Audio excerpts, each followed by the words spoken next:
China and Iran are doing military exercises together. Does that concern you? No, not at all. Not at all. Why not?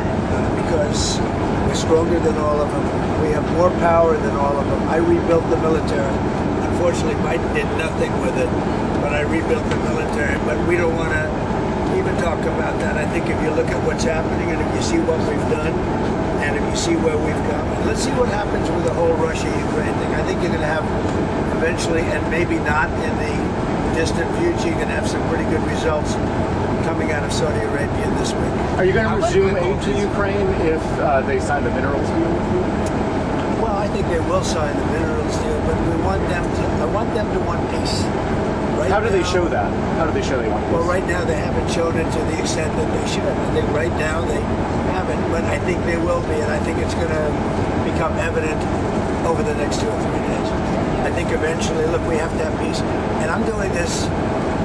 Money is one thing. We're going to lose. One thing, we spent $350 million on this, but the big thing, human life. Thousands of people this week. Thousands of young soldiers died this week. Hundreds of people died in cities in Ukraine. And we got to get it stopped. It would have never happened if I was president, and it didn't happen. This was not going to happen. By the way, October 7th wouldn't have happened. Inflation wouldn't have happened. The Afghanistan, the way they, not that they left, but the way that they left, it looks so bad. Probably the most embarrassing day in the history of our country. That wouldn't have happened. A lot of things wouldn't have happened, but it is what it is. I think we're going to have a good time. I think we're going to have a good result in Saudi Arabia, meaning they're hosting the various talks, and we have a lot of good people going out there, and I think Ukraine's going to do well, and I think Russia's going to do well. I think some very big things could happen this week. I hope so. So 2,000 people, at least 2,000 young soldiers have died this week. And this is almost on a constant basis, a couple of thousand soldiers a week. It's a killing field, and we got to stop it. And if I can stop it, I'll be very happy. Would you consider lifting the intel pause on Ukraine? What does Ukraine have Well, to we do? just about have. I mean, we really just about have. And we want to do anything we can to get Ukraine to be serious about getting something done. You know, I say they don't have the cards. Nobody really has the cards.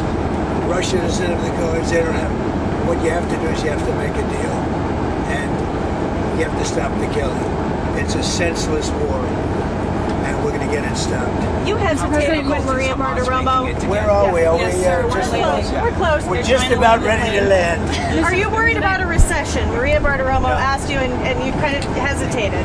I'll tell you what, of course you hesitate. Who knows? All I know is this: we're going to take in hundreds of billions of dollars in tariffs, and we're going to become so rich, you're not going to know where to spend all that money. I'm telling you, you just watch. We're going to have jobs, we're going to have open factories, it's going to be great, and the plane is landing, and We gotta go. thank you for a lot of Thanks, good guys. questions, okay? Thank you very much, everybody. Thank you.